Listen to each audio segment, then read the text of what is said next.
अगर आपको गोटा किनारी पसंद है तो ये वीडियो आपके लिए है, क्योंकि इसमें हम देखेंगे गोटा किनारी लगाने के बहुत ही आसान और बहुत इंटरेस्टिंग मेथड। सबसे पहले आपने फैब्रिक पे चिप्स लगा के इस तरह लाइन ड्रॉ कर लेनी है। उसके बाद आपने गोटा किनारी की सीधी पट्टी को मशीन के ज़रिए लगा के इस तरह बॉक्स बना लेने हैं। जब आपके फैब्रिक पे इस तरह करके बॉक्स रेडी हो जाएं तो उसके बाद आपने कोई ड्राइंग नहीं करनी, कोई आपने छपाई नहीं करनी, बल्कि सिंपली आपने पेटल्स पे या कुछ भी आप लगा रहे हो उस पर आपने ग्लू लगानी है और उसको फैब्रिक पे पेस्ट कर देना है। इस तरह ग्लू की क्वांटिटी आपने मीडियम रखनी है, ना तो बहुत कम हो कि आप लगाएं और इधर से उतर जाएं, और ना ही आपने इतनी ज़्यादा क्वांटिटी लेनी है कि जब आप उसको फैब्रिक पे लगाएं तो ग्लू आपकी बाहर निकल के फैब्रिक पे नज़र आ रही हो। तो इस सब से बचना है हमने। अब क्वांटिटी का आपने ख़ास ख्याल रखना है और बाकी इसमें कोई मुश्किल नहीं होगी। किनारी लगाने के लिए यही ग्लू ही रिकमेंडेड है। UHU या अगर स्मद आप यूज़ करती हैं तो नॉट श्योर कि उसके साथ जो है वो किनारी स्टे करेगी भी या फिर वॉश के साथ साथ किनारी भी उतर जाएगी। इस मेथड से और इस ग्लू से किनारी मैंने बहुत बार लगाई है और उसको मैंने वॉश भी बहुत बार किया है, लेकिन आपकी किनारी कहीं नहीं जाएगी। ये बहुत अच्छी ग्रिप देता है गोटा किनारी को। और सबसे बड़ी बात यह है कि सुई धागे से जब हम गोटा किनारी लगाने बैठे हैं तो हमारा बहुत टाइम कंज्यूम होता है, लेकिन ग्लू गन से आप बहुत जल्दी और बहुत नीट और परफेक्ट शेप के साथ बहुत अच्छा डिज़ाइन बना सकती हैं। लेट्स सपोज कि अगर आप सुई धागे से किनारी लगा रही हैं और वहाँ पे कुछ गलत हो गया है या टेढ़ा मेढ़ा हो गया तो आपको सारा खोलना पड़ेगा, लेकिन ग्लू गन के साथ ऐसा नहीं होता। अगर आप कुछ अप्लाई कर रही हैं गन के साथ, फूल या पत्ती या कुछ भी और प्रोडक्ट, तो अगर वो कहीं से ख़राब हो गया तो आप इजीली उसको मूव करके एडजस्ट कर सकती हैं और इस तरह उसकी शेप जो है बिल्कुल ठीक बन जाती है।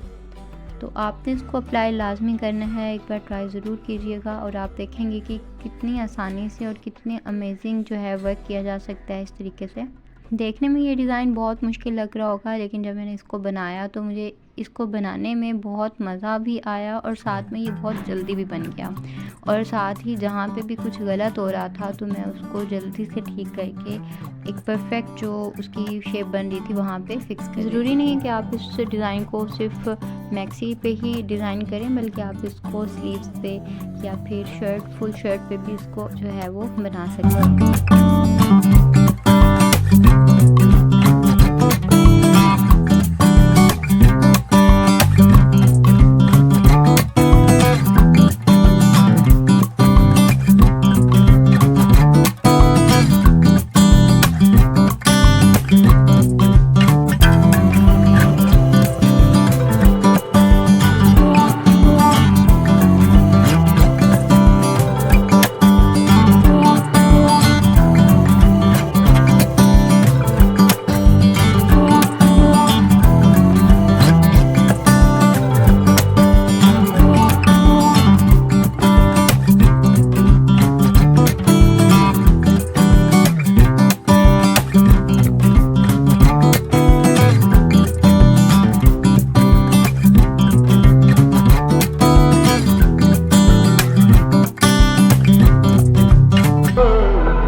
पेटल्स मेरी यहाँ पे कंप्लीट हो चुकी हैं। उसके बाद मैं लूँगी स्टोन्स, और इसको आपने बहुत ध्यान से लगाना है क्योंकि ये बहुत ही छोटे साइज़ के होते हैं, तो इनको जो है फ़िक्स करना थोड़ा सा बिगनर्स के लिए मुश्किल हो सकता है, लेकिन ये है बहुत ही इजी वे।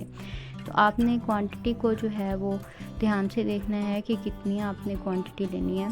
बहुत थोड़ा आप नहीं लेंगी ग्लू को, और बहुत ज़्यादा भी नहीं लेंगी कि वो फैल जाए, और इस तरह करके आपने अच्छे से इसको फ़िक्स कर देना है।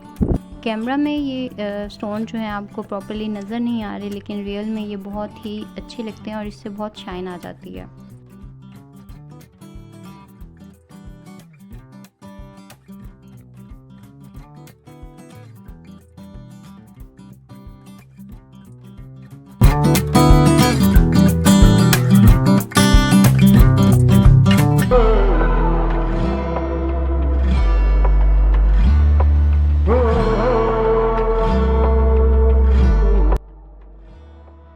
स्टोन्स मेरे ऑलमोस्ट डन हो चुके हैं, और इसके बाद जो बॉक्स में खाली जगह रह गई है, इस पर आप चाहें तो यही स्टोन्स भी लगा सकती हैं, अगर आप चाहें तो किनारी के फूल भी लगा सकती हैं। बट मैं यहाँ पे लूँगी ये सर्कुलर शेप में, और इसको हम कहते हैं अखरोट, यानी कि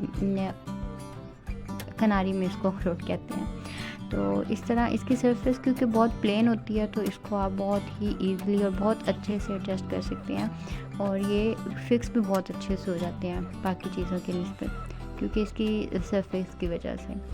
तो इसको लगाना बहुत आसान है, और ये अच्छे भी बहुत लगते हैं। तो इस तरह मैं हर बॉक्स में इसको एक एक करके जो है वो पेस्ट करती जाऊँगी।